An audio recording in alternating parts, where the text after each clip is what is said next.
اور میں دیانتداری سے مسجد میں باوضو بیٹھ کر جمعے کے دن مشورہ دیتا ہوں حکومت کو اور وزیر قانون کو مشورہ دیتا ہوں کہ نہ فرعون کی حکومت ساری زندگی رہی، نہ نمرود رہا، نہ جاج بن یوسف رہا، نہ یزید رہا، اور یار درباری بن کے حکمرانوں کی چاپلوسی کرتے کرتے تم یہاں تک آ گئے ہو کہ اب نبی پاک کی عزت کو آنچ ڈالنا شروع کر دیا ہے۔ اور آپ یقین کریں سیاسی جماعتوں کا اتنا برا حال ہے کہ ان کے لیڈر کے بارے میں کوئی بات کرے تو پاگل ہو جاتے ہیں یہ احتجاج کر کر کے، اور اس نے ڈائریکٹ کہہ دیا کہ ختم نبوت کا مسئلہ ہی کوئی نہیں، جو دین کی بنیاد ہے، کسی کو پرواہ نہیں۔ مجھے تو ان لوگوں کی فکر ہو رہی ہے جن لوگوں نے انہیں ووٹ دیے ہیں، وہ اللہ کو کیا جواب دیں گے۔ اور یہ اللہ ماشاءاللہ ساری سیاسی جماعتیں اس طرح کی۔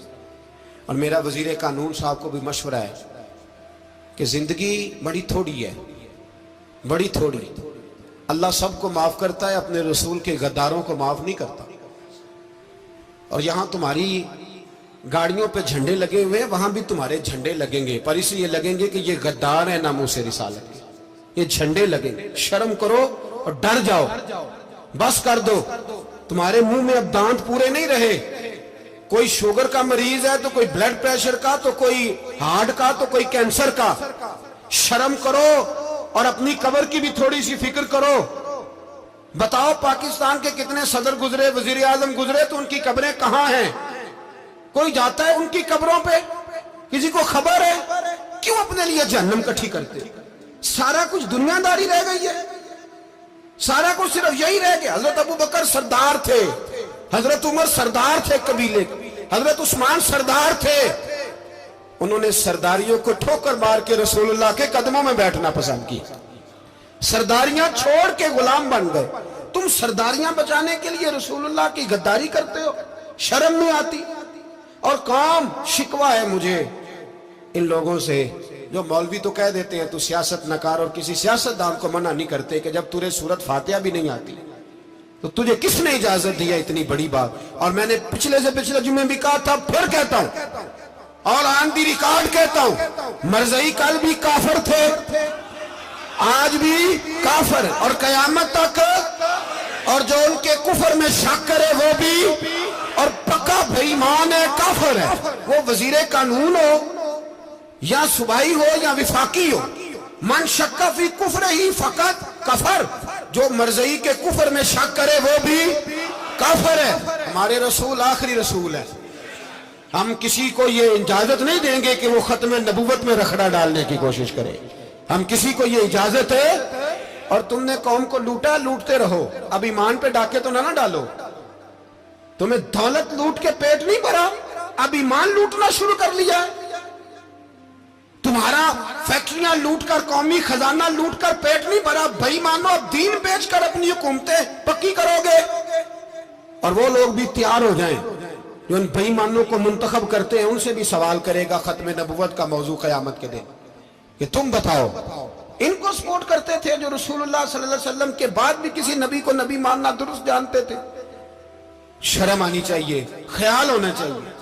اور میں نے کہا کہ ہمارا دل نہیں چاہتا، آپ یقین کریں، ہمیں شوق ہے جلوس نکالنے کا، تمہارے خلاف باتیں کرنے کا۔ تم نے روز تھرمامیٹر نکالا ہوتا ہے، چیک کرتے ہو کہ ایمان کتنا ہے کتنا نہیں ہے۔ یہ پاکستان اگر صوبہ سندھ ہے تو حضرت عبداللہ شاہ غازی کا ہے، اگر بلوچستان ہے تو حضرت بابا عبد الرحمان کا ہے، اور اگر پشاور ہے تو وہ صوفیاء کا ہے، اور اگر یہ دھرتی پنجاب ہے تو یہ داتا علی اجویری کی ہے، یہ بابا فرید الدین کی ہے۔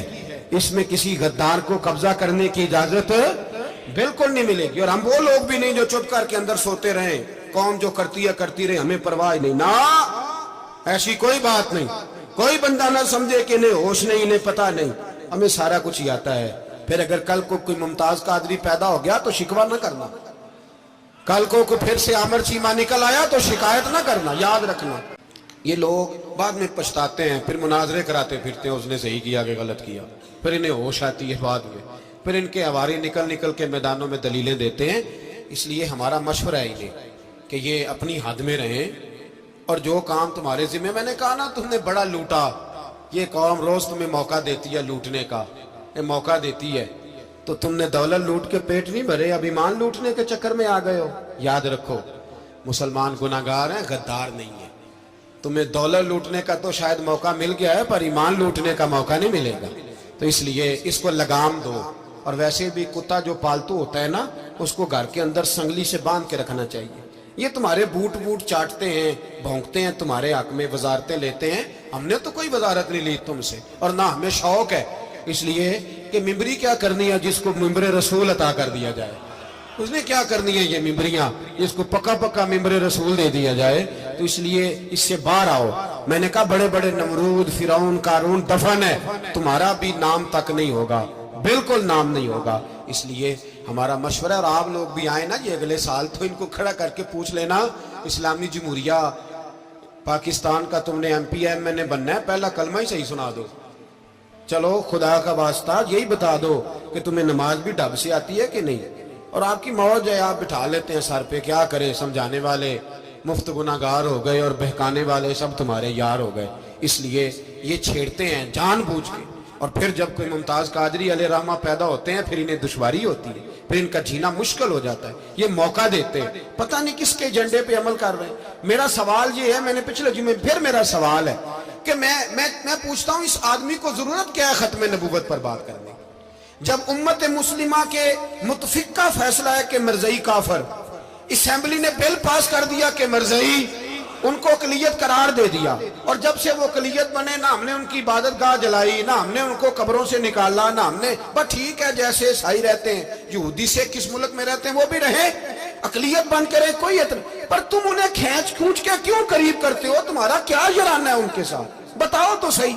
ان لوگوں سے ان کو چاہیے اپنے منہ میں لگام ڈالیں, اور اگر نہیں ڈالیں گے پھر انشاءاللہ ڈالی جائے گی, اور بڑی تگڑی ڈلے گی, اور پھر ایسی ڈلے گی.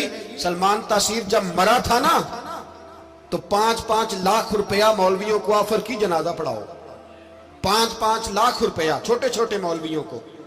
اور داتا صاحب کی مسجد کے خطیب بھی صوبائی جو تھے وہ خطیب تھے, ملازم تھے, انہوں نے کہا کہ ایمان نہیں بھیجنا, نکالنا نوکری سے تو نکال دو.